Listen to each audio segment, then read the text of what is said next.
Կառավարությունը հերթական նիստում որոշում է կայացրել սահմանել Սիգի ձկնկիտի արտահանման ժամանակավոր արգելք։ Որոշման հիմնավորման մեջ նշվում է, որ այն բխում է Սևանա լճում կենսաբազմազանության պահպանության եւ կենսապաշարների կայուն օգտագործման պահանջից։ Չնայած վերջին տարիներին լճում Սիգի կենսազանգվածի աճին, այն դեռևս չի ապահովում վայրի ձկնատեսակների օպտիմալ թվաքանակը։ Արտահանումը կարգելվի 2025 թվականի հուլիսի 2-ից 6 ամիս ժամկետով։ Գործադիրը նաեւ հավանություն է տվել ընտանեկան եւ կենցաղային բռնության կանխարգելման եւ ընտանեկան եւ կենցաղային բռնության ենթարկված անձանց պաշտպանության մասին օրենքում փոփոխությունների նախագծին։ Ըստ դրա ընտանեկան բռնության դեպքում ոստիկանությունը ենթադրյալ բռնություն գործադրած անձանց նկատմամբ կարող է կիրառել էլեկտրոնային հսկողության միջոցներ, GPS-ով տեղորոշող բրասլետներ։ Նախագծով նախատեսվում է նաեւ պատասխանատվություն էլեկտրոնային հսկողության միջոցներից խուսափելու կամ հրաժարվելու համար։ Փոփոխությունները ուժի մեջ կմտնեն 2026 թվականի մարտի 1-ից։ Կառավարությունը հաստատել է նաև մի շարք տնտեսական ու կրթական նախագծեր։ Օրինակ, Ալավերդու ավտոբուս ընկերությունը մաքսատուրքից ազատման արտոնություն է ստացել, որի շրջանակում պարտավորվում է կատարել 179.5 միլիոն դրամի ներդրում 5 ավտոբուսի ներմուծման եւ 22.6 միլիոն դրամի ներդրում կայանատեղիներ կառուցելու համար։ Ծրագիրը նախատեսում է մինչև 2028 թվականը ստեղծել 10 նոր աշխատատեղ, միջինում 178.000 դրամ աշխատավարձով։ Մաքսային արտոնությունները կազմում են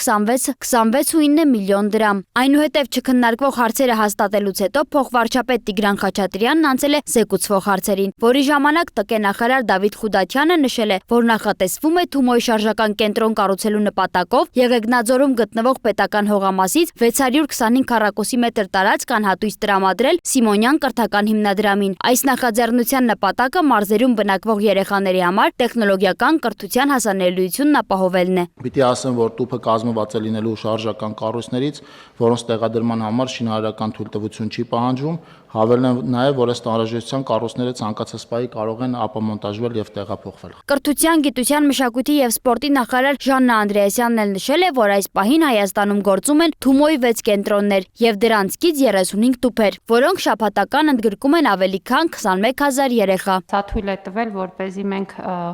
ուրեմն ոչ ֆորմալ կրթական ծրագրերը դարձնենք հասանելի մեր երկրի ամենատարբեր բնակավայրերում, մասնավորապես Տավուշի մարզում գործում է Դիլիջանի կենտրոնը կից 11 տուփերով եւ այստեղ 2200 երեխաներ են ամեն շաբաթ հաճախում այս կենտրոններ։ Շիրակի մարզում ունենք Գյումրու կենտրոնը, դրանից 10 տուփերով ամեն շաբաթ այցելությունները շուրջ 3300 երեխաների կողմից են։ Սյունիքի մարզում այս տարի բացվեց Կապանի կենտրոնը եւ կից 3 տուփերը ամեն շաբաթ ընդունում են 1200 երեխաների։ Երրորդ տուփը բառացիորեն բացվել է Գորիսում մի քանի օր առաջ։ Տավուշի մարզում գործում է Կողբի կենտրոնը կից 4 տուփերով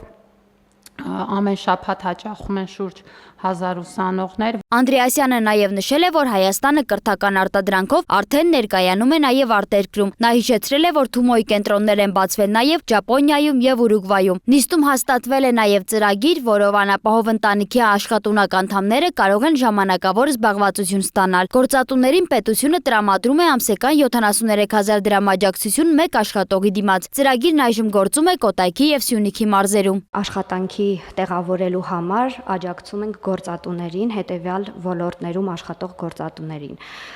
քաղաքաշինության եւ ենթակառուցվածքների պահպանում, այդ թվում սոցիալական ենթակառուցվածքի օբյեկտների, դպրոց, մանկապարտեզ, բժշկական հաստատություն կամ սոցիալական պաշտպանության շուրջօրյա խնամքի հաստատություն,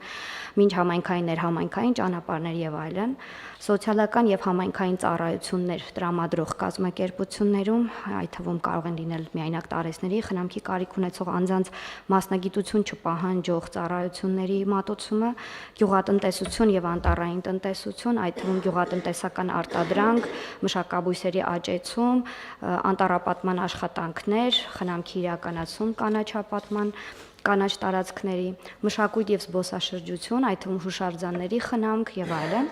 կրթություն, այդ թվում ուսուցիչների օգնականների ուսումնական հաստատություններում տեխնիկական մասնագիտություն չպահանջող աշխատանքները։ Արմավիրի մարզում կձևավորվի նոր համայնքային միավոր Վաղարշապատ եւ Խոյի համայնքների միավորման արդյունքում համայնքների ավականու ընտրությունները նախատեսվում է անցկացնել 2025 թվականի նոյեմբերի 16-ին։ Միավորման նպատակն է ապահովել վարչատարածքային բարեփոխումների շարունակությունը եւ համայնքների կառավարման կառավարման արդյունավետության բարձրացումը, կառավարության նիստում օրակարգի բոլոր հարցերը հաստատվել են։ Սոնա Գիշյան, Free News, Ազատ լուրեր։